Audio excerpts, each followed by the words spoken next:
70 ఏండ్లు పైబడ్డ వారందరికీ 5 లక్షల ఉచిత ఆరోగ్య బీమా. ఆదాయం సామాజిక స్థితితో సంబంధం లేకుండా ఆయుష్మాన్ భారత్ ప్రైవేటు ఆరోగ్య బీమా ఈఎస్ఐ ఉన్న వర్తింపు.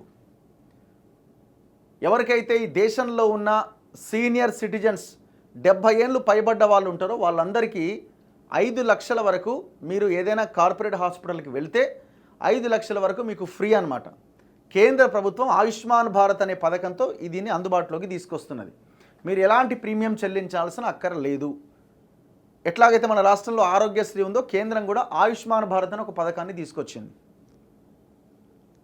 సో కేసీఆర్ హయాంలో దాదాపు ఒక 1 ఇయర్ 1.5 ఇయర్ వరకు దీన్ని అడాప్ట్ చేసుకోవాలి. ఈ పథకాన్ని ఇది వేస్టా ఇది ఎందుకే అన్నాడు.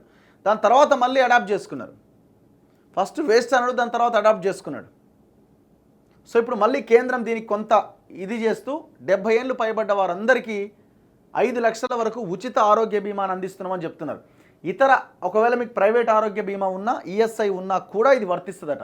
ఇతర ప్రభుత్వ బీమా పథకం ఏదైనా ఉంటే ఆ స్కీమ్ లేదా ఆయుష్మాన్ను ఎంచుకోవచ్చు. సో మీకు ఏదైనా వేరే ఆరోగ్య బీమా పథకం ఉందనుకోండి, ఆ స్కీమ్లను ఎంచుకోండి, లేకపోతే దీన్ని ఎంచుకోండి. కేంద్ర క్యాబినెట్ ఆమోదం, మరిన్ని కీలక నిర్ణయాలు. ఈవీల వినియోగం పెంపునకు పీఎం ఈ డ్రైవ్. వచ్చే 2 సంవత్సరాల్లో 10,900 కోట్ల ఖర్చుకు నిర్ణయం. 88,500 ఛార్జింగ్ స్టేషన్ల ఏర్పాటుకు సహకారం. ఏంటిది? ఎలక్ట్రిక్ వెహికల్స్కి సంబంధించిన విషయం. జల విద్యుత్ ప్రాజెక్టులకు 12,461 కోట్లు.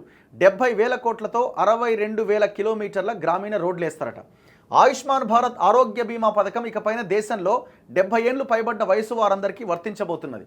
ఆదాయంతో సంబంధం లేకుండా ఆ వయసు వారంతా అర్హులవుతారు. దీనికి బుధవారం ప్రధాని మోదీ అధ్యక్షతన జరిగిన కేంద్ర కేబినెట్ సమావేశం ఆమోద ముద్ర వేసింది. ఆ భేటీలో తీసుకున్న నిర్ణయాలను కేంద్ర మంత్రి అశ్విని వైష్ణవ్ మీడియాకు తెలిపారు. ఆయుష్మాన్ భారత్లో తాజా నిర్ణయంతో దాదాపు 6 కోట్ల మంది సీనియర్ సిటిజన్లకు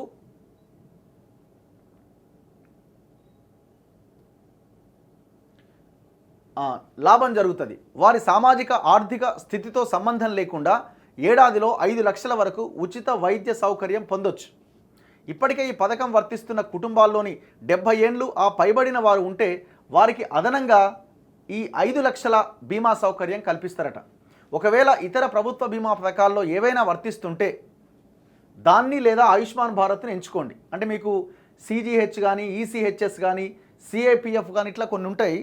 అవి ఉంటే అదన్ని ఎంచుకోండి, దీన్ని ఎంచుకోండి. ప్రైవేట్ ఆరోగ్య బీమా పాలసీలు ఉన్నా లేదా కార్మిక రాజ్య బీమా పథకం వర్తిస్తున్నా అంటే ఈఎస్ఐ వారు కూడా ఆయుష్మాన్ భారత్లో లబ్ధి పొందొచ్చు. ఈ పథకంలో అర్హులైన సీనియర్ సిటిజన్లకు ప్రత్యేకంగా ఒక కొత్త కార్డు జారీ చేస్తారట. ప్రస్తుతం ఈ పథకంలో 12.34 కోట్ల కుటుంబాలకు చెందిన 55 కోట్ల మందికి ఆరోగ్య బీమా సౌకర్యం ఉన్నది.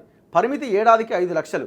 ఈ పథకంలో ప్రజలు ఇప్పటిదాకా 1,00,000 కోట్ల రూపాయలు లబ్ధి పొందారు. లబ్ధిదారుల్లో 49% మహిళలే ఉన్నారని కేంద్రం పేర్కొన్నది.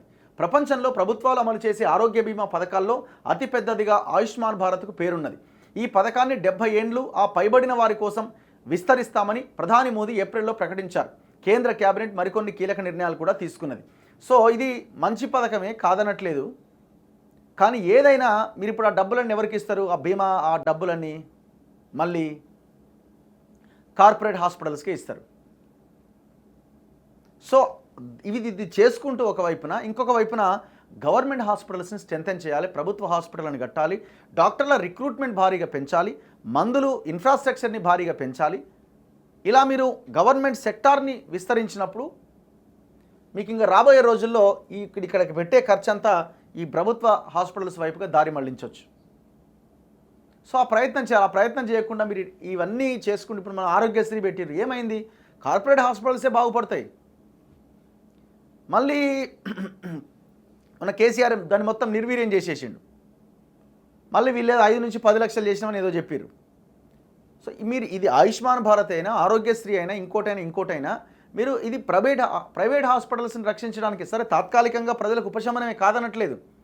కానీ మీరు ఎప్పటికీ ఈ ప్రజలకు వైద్యం అందాలి, ప్రభుత్వ వైద్యం అందాలి అంటే ప్రభుత్వ హాస్పిటల్స్ని స్ట్రెంథెన్ చేయాలి.